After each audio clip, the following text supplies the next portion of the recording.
땅의 모든 끝이 여호와를 기억하고 돌아오며 모든 나라의 모든 족속이 주의 앞에 예배하리니. 하나님 아버지, 하나님의 날, 복된 날을 저희들에게 허락하여 주신 것 감사합니다. 이 시간 하나님의 임재하심을 바라봅니다. 우리 안에 있는 끝없는 공허와 갈증, 두려움과 불안, 수치와 죄책감을 잠재우기 위해 우리는 늘 자구책을 구하며 세상을 헤매이지만은 탕자가 회개하고 아버지 집으로 돌아간 것처럼 언제든 돌이키기만 하면 한결같은 긍휼로 우리를 감싸 안으시며 사랑한다고 말씀하시기를 주저하지 않으시는 하나님의 사랑에 감사를 드립니다. 어떠한 형편과 처지에서도 우리가 돌아가 피하고 의지할 바위요 산성이며 피난처 되시는 우리 주 예수 그리스도의 은혜를, 그 보좌를 사모합니다. 오늘 예배 가운데 우리 있으니 온전히 주님만 바라볼 수 있게 해 주옵시고 그 집중된 은혜에 우리의 삶의 예배로 이어질 수 있도록 은혜 베풀어 주옵소서. 예수님의 이름으로 기원하옵나이다. 아멘. 예, 오늘 말씀입니다. 요한복음 4장 23절 24절 말씀입니다. 아버지께 참되게 예배하는 자들은 영과 진리로 예배할 때가 오나니 곧 이때라. 아버지께서는 자기에게 이렇게 예배하는 자들을 찾으시느니라. 하나님은 영이시니 예배하는 자가 영과 진리로 예배할지니라. 아멘. 할렐루야. 우리 뜨겁게 아멘합니다. 할렐루야. 오늘 하나님께서 예배하는 사람들을 찾아오신 줄 믿습니다. 여러분 한 분 한 분을 찾아오셔서 만나주시고 필요한 은혜도 응답도 말씀도 능력도 풍성하게 공급해 주시는 산 제사를 드리는 복된 사람들이 되시기를 주님의 이름으로 축원합니다. 졸부들이 골프 나들이를 가게 되었습니다. 열심히 골프를 치고 돌아오는 길에 어느 사찰 입구를 지나가게 되었습니다. 그런데 사찰 입구를 지나가는데 커다랗게 팻말이 하나가 보였어요. 이 팻말을 보고 나서기를 너무너무 좋아하는 강졸부가 그 팻말을 읽었습니다. 심조불산하니 수군주울하니라. 그러면서 참 좋은 말씀입니다. 너무너무 귀한 말씀이에요. 이랬더니 옆에 있던 윤졸부가 뒤질세라. 참 그러게 말입니다. 저 법문 너무너무 감명 깊게 나는 들었어요. 정말 계속 들어도 얼마나 은혜가 되는지 모르겠습니다. 또 옆에 있던 이 졸부가 질 수가 없잖아요. 그래서 이렇게 이야기했어요. 새길수록 너무너무 심오합니다. 그 말씀 전하는 스님이 얼마나 영이 깊은지, 그 스님 말씀이 너무너무 좋습니다. 이렇게 이야기를 하고 있었어요. 이때에 초등학교 한 4학년 되는 아이가 옆을 지나가다가 팻말을 읽었습니다. 산불 조심 울주군수. 이렇게. 여러분 정말 심오한 말씀을 오늘 들어야 될 텐데, 은혜로운 말씀을 들어야 될 텐데, 정말 응답받는 말씀을 전해야 될 텐데, 하나님의 영이 우리를 사로잡고 하나님의 말씀이 우리를 이끌어가는 복된 삶을 살아갈 수 있기를 주님의 이름으로 축원합니다. 우리나라 선교 초기에는 시골 같은 교회는 목회자가 없었어요. 그래서 제도가 지금은 없는 제도들이 있었거든요. 영수 제도라든지 조사라든지 이런 제도들이 있었는데 그것마저도 안 되는 그런 교회들이 많이 있었어요. 저 산골 깊은 곳에 어떤 교회가 있었는데 거기에는 이제 연세가 많은 권사님 한 분이 교회를 맡아서 수고를 하고 있었습니다. 그러던 가운데에 어느 수요일 저녁이 되었어요. 예배를 드리려고 성도들이 다 모였는데 전기불이 없던 시대예요. 호롱불 밑에서 그저 껌껌하게 얼굴도 희미하게 이렇게 보이는데 권사님이 그날 본문으로 택한 것이 시편 23편 1절 말씀이에요. 그 말씀을 펴서 권사님이 이제 읽어야 되는데 시편 23편 1절 말씀이 여호와는 나의 목자시니 내게 부족함이 없으리로다 라고 하는 말씀이지 않습니까? 그런데 호롱불이 풀렁풀렁 하는데 이 글씨도 잘 안 보이고 눈도 침침한데 그래서 이렇게 읽었습니다. 여호와는 나의 목자르시니 내가 부족함이 없으리로다. 모두 다가 아멘 했어요. 그리고 권사님이 이 말씀을 읽고 나서 설교를 시작했습니다. 여러분, 여호와께서 내 목을 자르신다고 해도 나는 부족함이 없습니다. 여호와께서 내 목을 자르신다고 해도 나는 예배를 드릴 것입니다. 여호와께서 내 목을 자른다고 해도 나는 오직 예수님만 따라갈 것입니다. 그러면서 얼마나 감동이 되었던지 이 권사님이 울컥하고 울어버렸어요. 온 성도들이 전부 다가 그날 이 설교를 듣고 은혜를 받았어요. 모두 다가 여기서 훌쩍 저기서 훌쩍. 이제 이 설교를 마치고 통성기도 시간이 되었는데 모두 다가 고함을 치면서 하나님 앞에 간절하게 부르짖는 기도의 제목이 뭐느냐 하면은 내 목을 자른다고 할지라도 나는 주님을 따르겠습니다 라고 하는 고백을 하면서 성도들이 통성으로 기도를 하는데 모두 다가 은혜 받고 모두 다가 주님 만나고 모두 다가 변화가 되었어요. 사랑하는 여러분, 하나님의 말씀에 감동이 없는 것은 현란한 찬양이나 또 미사구리를 막 잘 구상하는 그런 말씀이나 감성을 울리는 소리나 여러 가지 많은 제스처나 이런 것이 없기 때문이 아닙니다. 여러분, 말씀의 자유로운 일하심을 우리가 맡고 있기 때문에 오늘 이 시대에 우리가 은혜를 못 받고 마음이 강팍하고 형식적인 예배자가 되고 예배의 의미를 상실해버리는 그런 일이 생긴다는 말씀인 것이죠.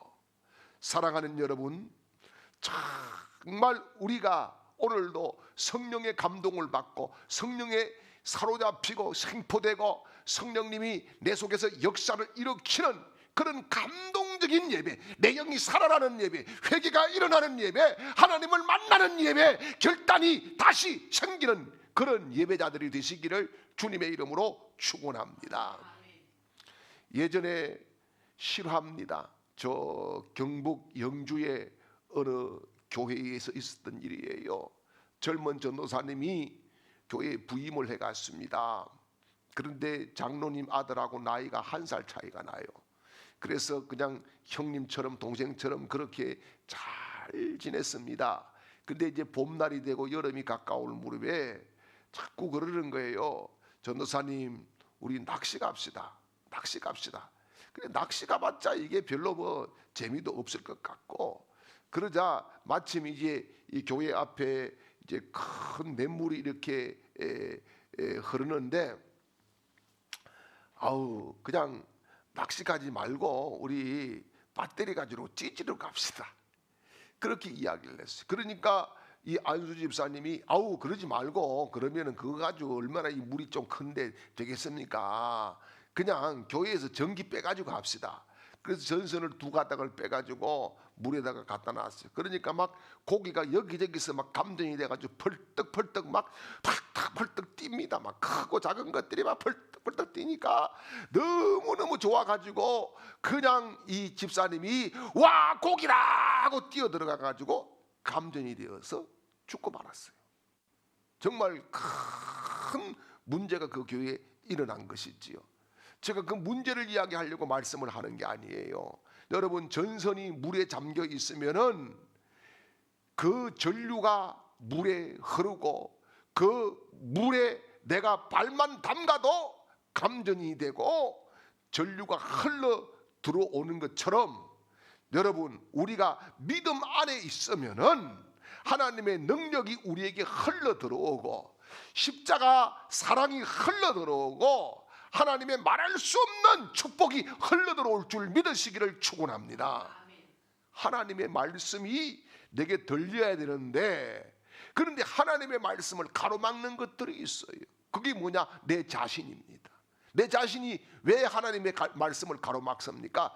첫째는 내 생각이에요. 내 생각이 전혀 하나님의 말씀에 동의를 하지 않아요.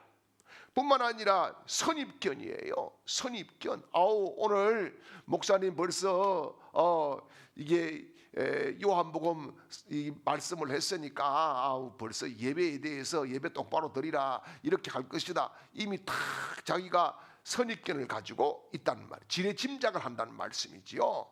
내 지식이, 그리고 요즘은 이 인터넷이나 또 유튜브나 이런 방송들이 하도 많기 때문에 이 말씀 저 말씀 온갖 지식들이 많이 쌓여가지고 비교하면서 은혜를 전혀 못 받기도 한다는 말씀이지요. 여러분, 오늘 은혜를 받으시기를 바랍니다. 오늘 예배를 통해서 말씀이 내 속에서 내 인생의 감전을 일으키고 성령이 일하심을 경험하게 되고 정말 새로워지는 변화의 역사가 오늘 일어나는 복된 예배자들이 되시기를 주님의 이름으로 축원합니다. 지금 해결하지 못한 문제를 가지고 예배 자리에 오셨어요? 질병 문제가 있습니까? 용서하지 못한 문제가 있습니까? 원한과 정오의 문제가 있습니까? 아니면은 실패와 좌절의 문제가 있습니까? 가정의 문제가 있습니까? 자녀에게 문제가 있습니까? 앞길에 문제가 있습니까? 여러분, 이것들에 대해서 오늘 하나님이 내게 주시는 말씀을 꼭 듣고 하나님이 주시는 확신을 붙잡고 돌아가는 거룩한 예배자들이 되시기를 주님의 이름으로 축원합니다. 여러분, 하나님께서 이 땅에 교회를 세운 목적이 뭘까요? 그 목적은 바로 예배를 위해서 세워주신 줄 믿으시기를 바랍니다. 하나님의 자녀인 우리는 예배를 통해서 하나님을 만나는 것입니다. 그 하나님을 만남으로 말미암아 하늘의 것을 공급받게 되는 것입니다. 그래서 예배는 이 땅에서 시작해서 하늘나라에 가서까지도 지속적으로 드려야 될 유일한 행위인 줄 믿으시기를 바랍니다. 그러면 예배는요, 구원받은 백성만 드릴 수 있는 하나님이 주신 가장 큰 특권인 줄 믿으시기를 축복합니다. 그래서 오늘 예배를 통해서 이 자녀의 특권을 누리시고 하나님의 응답을 받고 여러분 인생의 모든 문제가 예배 속에서 해결되는 기적들을 경험하시기를 주님의 이름으로 축원합니다.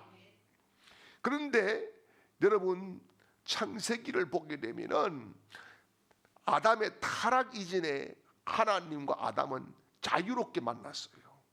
아담아 하면은 네 하나님, 또 아담이 하나님 하면 그래 내가 여기 있어, 이렇게 자유롭게 만났어요. 그런데 범죄를 한 이후에 어떻게 됩니까? 에덴 동산에서 쫓겨났습니다. 하나님과 분리되었어요. 그런데 하나님을 만날 수 있는 딱 유일한 한 가지 길이 있었습니다. 그것이 뭡니까? 하나님께 제사를 지내는 것, 예배를 드리는 것이었습니다. 그래서 창세기 4장에 보면은 첫 번째 예배 드리는 모습을 우리에게 보여줍니다. 두 예배자가 있었어요. 한 사람은 형인 가인이고 또 한 사람은 동생인 아벨입니다. 두 사람이 최선을 다해서 예배를 드리는 거지요. 여러분, 예배를 드리기 전에 우리가 기억해야 될 것이 하나가 있어요. 그게 뭐냐? 예배의 본질은 기억하는 겁니다. 기억하는 거. 그래서 뭘 기억하느냐? 언약을 기억하는 겁니다. 하나님의 언약. 하나님의 언약을 기억하는 행위가 바로 예배다는 것이지요. 영어로는 메모리얼 서비스라 그렇게 이야기를 할 수 있겠지요. 여러분, 하나님의 언약을 기억한다. 무슨 언약입니까? 하나님과 아담이 첫 번째 세운 언약이, 그게 뭐예요? 이 과일을 먹는 날에 너희가 정령 죽으리라고 하는 언약입니다. 죽는다는 언약이에요. 하나님의 약속을 어길 때에 죽는다라고 하는 그 언약을 기억하는 것, 메모리얼해서 하나님 앞에 예배를 드리는 거예요. 그래서 여러분, 이 중요한 예배의 원리는 오늘 이 시대에도 동일한 줄 믿으시기를 바랍니다. 그래서 예배는 내가 사는 일입니다. 그런데 내가 살기 전에 뭐 해야 돼요? 내가 죽어야 되는 거예요. 나를 죽이는 거예요. 내 육신의 모든 생각을 죽이고, 내 정욕을 죽이고, 내 모든 욕심을 죽이고, 내 많은 세상적인 것들을 다 죽이고 하나님 앞에 드려질 때에 하나님께서 십자가 예수님 보혈을 뿌려주시고 용서하시고 회복시키시고 부활의 영으로 우리를 다시 살려주시는 것이 진정한 예배인 줄 믿으시기를 축원합니다. 자, 그런데 오늘 가인과 아벨의 제사에서 우리가 알다시피 아벨과 아벨의 제물은 하나님이 받으셨는데 가인과 가인의 제물은 하나님이 받지 않았어요. 예배를 드린 이후에 문제가 벌어지죠. 최초의 살인이 일어납니다. 그것도 존속 살인입니다.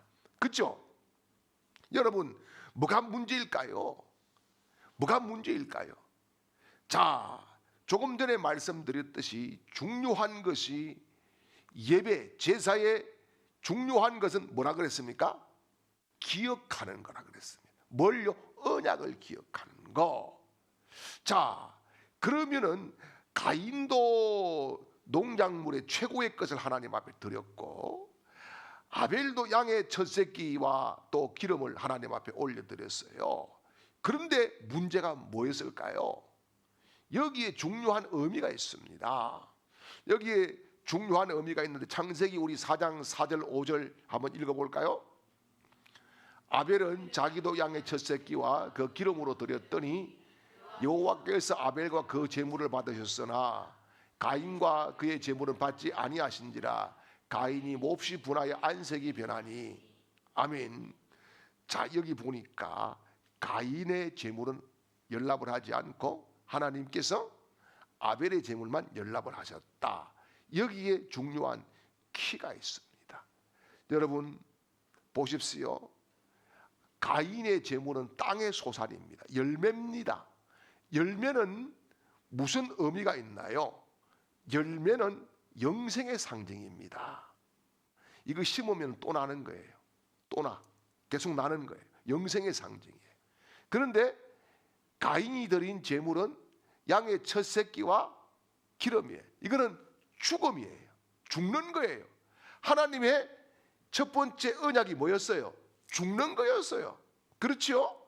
죽음으로 드리는 제사였어요. 그래서 그때 하나님이 만나주신다는 거였어요.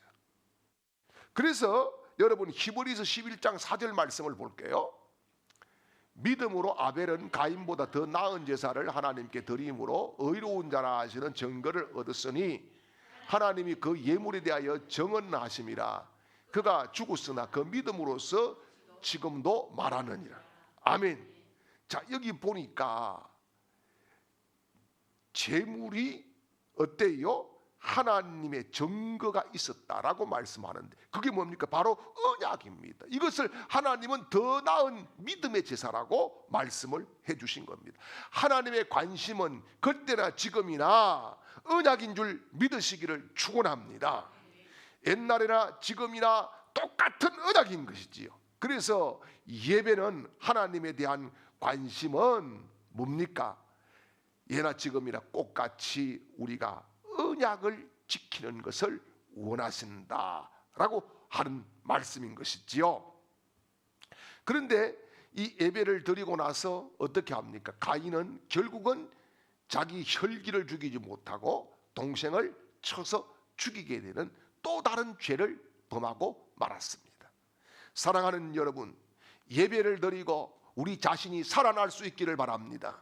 예배를 드리고 여러분 가정이 살아나시기를 바랍니다. 예배를 드리고 여러분이 살리는 사람들이 되시기를 주님의 이름으로 축원합니다. 자, 그러면은 어떻게 예배를 드려야 됩니까? 첫째는 예배는 성령의 인도하심으로 드려야 될 줄 믿으시기를 바랍니다. 예배는 방법과 장소가 중요한 것이 아닙니다. 오늘 예수님께서는 사마리아 수가성의 한 동네에 들어가셨어요. 거기에서 남편을 5명 두었다가 지금도 또 다른 남자랑 살고 있는 한 불쌍한 여인을 만났어요. 그리고 그 여인에게 천국 복음을 전했습니다. 그 여인이 자기가 행한 모든 과거의 일을 다 아시는 주님, 그분 앞에 선지자로 예수님을 인정을 하고 평소에 궁금했던 것을 물어요. 그 궁금했던 것이 뭐냐 하면은 예배 장소였어요. 사마리아인들은 거리심산에서 예배를 드리는데 이 유대인들은 예루살렘에서 예배를 드린다고 하는데 어디서 드리는 것이 맞습니까? 이게 질문이었습니다. 그런데 주님은 그때에 대답을 하십니다. 예배 드리는 장소가 문제가 아니다. 자, 오늘 19절 말씀부터 21절까지 말씀을 보겠습니다. 여자가 가로되 주여 내가 보니 선지자로소이다. 우리 조상들은 이 산에서 예배하였는데 당신들의 말은 예배할 곳이 예루살렘에 있다 하더이다. 예수께서 이르시되 여자여 내 말을 믿어라. 이 산에서도 말고 예루살렘에서도 말고 너희가 아버지께 예배할 때가 이르리라. 아멘. 자, 사마리아 여인은 예배 장소가 어딥니까? 라고 물었어요. 그런데 예수님은 장소가 아니라고 말씀합니다. 그러면서 23절 말씀을 보죠. 23절 아버지께 참되게 예배하는 자들은 영과 진리로 예배할 때가 오나니 곧 이때라 찾으시느니라. 아멘. 자, 예배의 핵심은 하나님께 예배를 드리는 것인 줄 믿습니다. 그리고 하나님께 예배할 때에 영과 진리로 예배해야 된다. 예수님은 그렇게 딱 정의를 내려주셨습니다. 참된 예배는 어떤 장소에서 행해지는 것이 아니라 영으로 드리는 예배가 참된 예배다. 이런 말씀이지요. 여러분, 예수 그리스도께서 십자가상에서 대속물로 죽어 주시고 부활하셔서 구속 사역을 완성해 주셨어요. 그렇기 때문에 우리가 뭐 소를 잡고 또 뭐 양을 잡고 비둘기를 잡고 그렇게 할 필요가 없습니다. 그런 예배가 아니라 이제 영적인 예배를 드려야 됩니다. 그러면은 여러분, 영적인 예배가 어떤 예배입니까? 여러분, 영으로 드리는 예배가 여러 가지가 예배 요소 가운데 있는데 몇 가지를 뽑아서 이야기하면은 먼저는 기도입니다. 기도도 육체로 하는 기도가 있고 영으로 하는 기도가 있어요. 무슨 말씀이냐 하면은 여러분, 성도들에게 기도하십시오 라고 하면 기도의 제목을 만듭니다. 그것도 참 맞는 거예요. 기도 제목 만들어서 기도를 꾸준히 응답받을 때까지 지속적으로 해야 될 줄 믿습니다. 그런데 더 중요한 것은 영으로 하는 기도는 그 기도의 제목마저 하나님의 영의 감동을 받아서 해야 된다, 그 말씀이에요. 할렐루야. 아멘. 여러분, 기도의 제목을 내가 인위적으로 우리 가정에 뭐가 있고 뭐가 없고 뭐가 없고 이게 아니라 그냥 백지 상태를 놓고 하나님 내가 무슨 기도를 올려드려야 됩니까? 라고 했을 때 성령이 감동을 주시는 그런 기도의 제목을 가지고 기도하는 것이 영으로 기도하는 것인 줄 믿으시기를 축원합니다. 그 성령의 감동을 받는 거지요. 그래야 여러분 기도가 힘이 있고 기도에 자신감이 있고 기도에 탄력이 붙게 되어 있다, 그런 말씀인 것이죠. 찬양도 마찬가지입니다. 찬양도 여러분 입술로 하는 찬양이 있고 영으로 하는 찬양이 있습니다. 입술로 하는 찬양에 사람들이 감동을 받기도 합니다. 그러나 영으로 찬양을 하면 하나님이 기뻐하시는 줄 믿으시기를 축원합니다. 그래서 찬양하기 전에 충분히 기도해야 되는 거예요. 보니 성령이 흠뻑 내 영을 사로잡고 있구나, 이런 감동이 오면서 찬양을 할 때에 여러분, 찬양을 하다가 문제가 해결되고 할렐루야, 찬양을 하다가 귀신이 떠나가고 아멘이지요, 찬양을 하다가 질병이 떠나가고 그런 놀라운 성령의 일하시는 역사들이 나타나게 될 줄 믿습니다. 예배도 그렇습니다. 참된 예배는 영으로 드리는 예배인 것입니다. 성령 안에서 성령의 도움을 받아서 찬양하고 또 하나님을 생각하고 하나님의 영의 감동을 주시는 대로 순종하고 그대로 믿고 나아가는 것, 이게 참된 예배인 줄 믿습니다. 여러분, 육체로 예배를 드리면은요, 예배 시간이 그렇게 지루한 거예요. 설교 시간이 그렇게 고통스러운 거예요. 예. 여러분, 기도하는 것도 그래요.